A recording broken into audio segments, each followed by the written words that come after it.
Assalamualaikum warahmatullahi wabarakatuh. Perkenalkan, saya Adnan Sapita dengan NIM 121230096. Perkenalkan, saya Julianti Tambunan dengan NIM 121230093. Perkenalkan, saya Yuni Dwi Andriani dengan NIM 121230097. Perkenalkan, nama saya Cindy Clarista dengan NIM 121230119.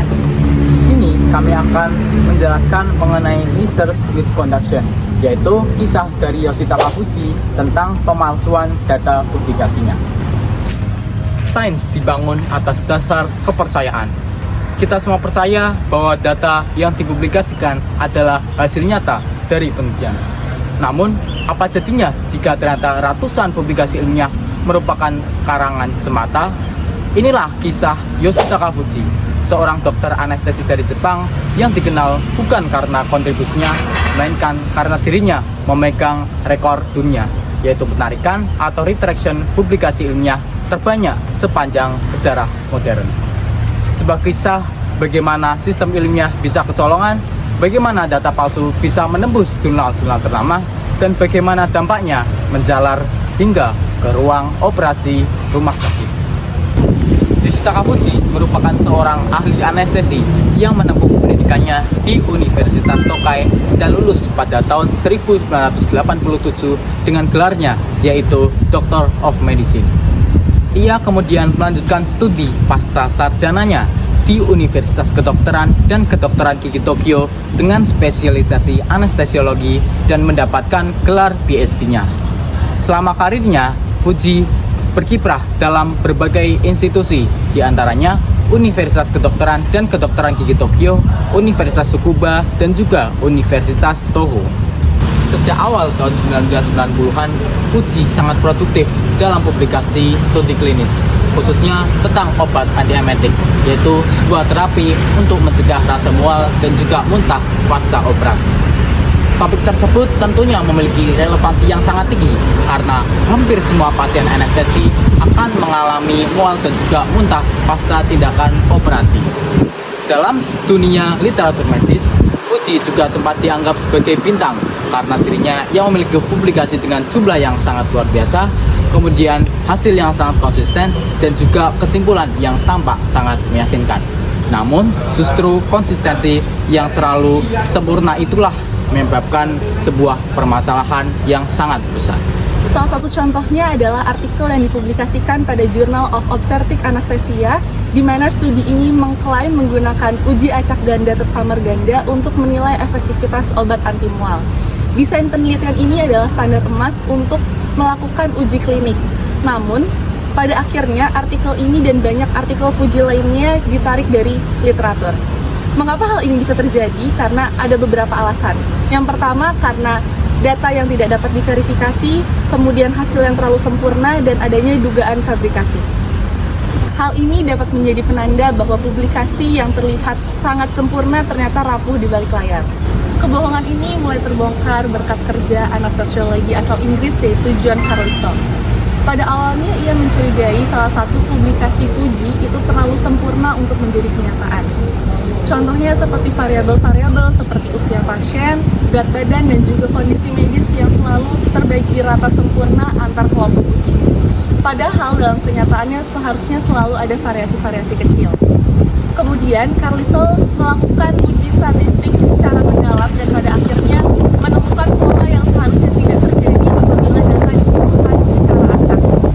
Sejak saat itulah penyelidikan tentang Fuji resmi dimulai. Investigasi di Jepang termasuk Japanese Society of Anesthesiologists menemukan bukti kuat bahwa Fuji melakukan pemalsuan data dalam jumlah yang sangat besar. Pada tahun 2012 terdapat 170 makalah yang mengandung fabrikasi data. Angka ini terus meningkat hingga mencapai 183 artikel yang diretraksi. Bayangkan, hampir 200 artikel yang sebelumnya dianggap sebagai bukti kuat ilmiah ini merupakan hanya hasil rekaan. Fuji pun memecahkan rekor dunia untuk jumlah retraction terbanyak untuk satu orang peneliti. Lantas, bagaimana mungkin data palsu dalam jumlah besar bisa lolos ke jurnal internasional? Masalahnya ada pada sistem. Preview biasanya hanya memeriksa manuskrip, bukan data mentah.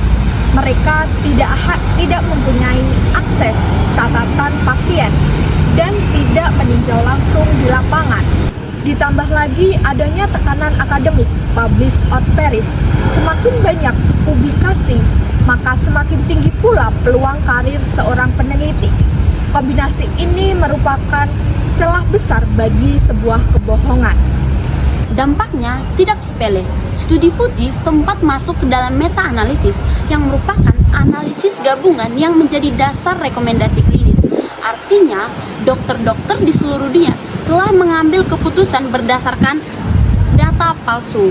Walaupun sebagian besar dampak klinis ini dapat dikurangi karena masih terdapat banyak literatur medis yang memuat data yang sebenarnya. Selain itu, terdapat masalah yang lebih besar di mana setelah jurnal-jurnal tersebut ditarik, masih terdapat kutipan-kutipan beberapa tahun setelah jurnal ini ditarik. Hal ini disebut fenomena zombie papers, di mana jurnal-jurnal yang seharusnya sudah mati namun masih tetap menghantui ilmiah. Kasus Fuji memicu perdebatan yang hebat tentang bagaimana menjaga integritas sains. Beberapa solusi yang dapat ditawarkan untuk menghindari hal yang serupa yaitu yang pertama, pre-registration, di mana peneliti mendaftarkan terlebih dahulu sebelum memulai penelitian sehingga memungkinkan peneliti tidak dapat mengubah hasil atau desain seenaknya. Yang kedua, open data, di mana akses data mentah secara terbuka sehingga memungkinkan data hasil diaudit oleh peneliti lainnya. Yang ketiga, yaitu analisis statistik independen sebelum publikasi. Yang keempat, yaitu retraction yang cepat, transparan, dan jelas. Selain itu, organisasi independen seperti Retraction Way itu sangat berperan penting, di mana mereka dapat memantau dan juga mempublikasikan jurnal-jurnal penelitian secara publik. Skandal Yoshitaka Fuji menjadi pengingat pahit bahwa sains itu bukan hanya tentang hasil, melainkan tentang kejujuran.